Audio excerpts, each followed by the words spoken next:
പ്രിയപ്പെട്ട ഉസ്താദ്മാരെ, കൂട്ടുകാരെ, അസ്സലാമു അലൈക്കും. നമ്മുടെ പ്രവാചകൻ നബി മുഹമ്മദ് മുസ്തഫ സല്ലല്ലാഹു അലൈഹി വസല്ലം പിറന്ന മാസമല്ലേ റബ്ബുൽ അവ്വൽ.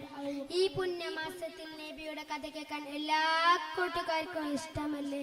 എന്നാൽ ഞാനൊരു കഥ പറയാമോ? ഒരിക്കൽ പ്രവാചകരും ശിഷ്യന്മാരും കൂടിയിരിക്കുന്ന ഒരു സദസ്സിൽ ഇരിക്കുകയായിരുന്നു. ആ സദസ്സിന്റെ ഇടയിൽ ഒരു യാചകൻ കയറി വന്നു. ആ യാചകൻ നബിയോട് ചോദിച്ചു, നബിയെ, എനിക്ക് വലതും തരണേ. മുത്തുനബി അദ്ദേഹത്തോട് ചോദിച്ചു, നിങ്ങൾ എന്തിനാ യാചിക്കുന്ന? നിങ്ങളെ വീട്ടിൽ ഒന്നുമില്ലേ? ഇല്ല. എന്തെങ്കിലും ഒന്നുണ്ടാവല്ലോ. എന്റെ അടുത്തൊരു പുതപ്പൂ വലിയ പാത്രമുണ്ട്. ആ പുതപ്പൂ വലിയ പാത്രവും കൊണ്ടുവരുമോ? അങ്ങനെ ആ യാചകൻ സന്തോഷത്തോടെ തിരിഞ്ഞു പോയി.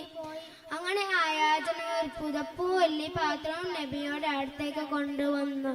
നബി ശിഷ്യന്മാരോട് ചോദിച്ചു, ആരാണിത് വിലക്ക് വാങ്ങാൻ തയ്യാറുള്ളവർ?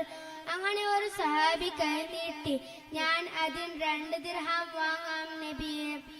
അങ്ങനെ ആ സഹാബി ഒരു പുതപ്പൂ വെള്ളി പാത്രം വാങ്ങി. അങ്ങനെ ആ പാവപ്പെട്ട യാചകർക്ക് മുത്തുനബി 2 ദിർഹം നൽകി.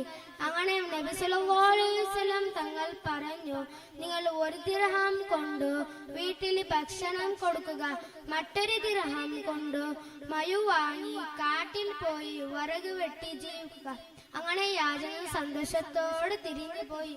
2 ആഴ്ച കഴിഞ്ഞ് ആ യാചകൻ നബിയോട് അടുത്തേക്ക് വന്നു. അന്ന് ആ യാചകനോട് 10 ദിർഹം ഉണ്ടായിരുന്നു. അങ്ങനെ നബി സല്ലല്ലാഹു അലൈഹി വസല്ലം തങ്ങൾ പറഞ്ഞു, നിങ്ങൾ ഈ ദിർഹം കൊണ്ട് ഒരു പുതപ്പൂ വലിയ പാത്രം വാങ്ങുക, ബാക്കിയുള്ള ദിർഹമുകൾ വീട്ടിലെ ഔഷധം എടുക്കുക. യാചനയിൽ നിന്ന് മോചനം കിട്ടിയ സന്തോഷത്തോടെ തിരിഞ്ഞു പോയി. മുത്തുനബിയുടെ കഥകൾ കൂട്ടുകാർക്ക് ഇഷ്ടമായോ? അസ്സലാമു അലൈക്കും. വഅലൈക്കും അസ്സലാം. Code letter B.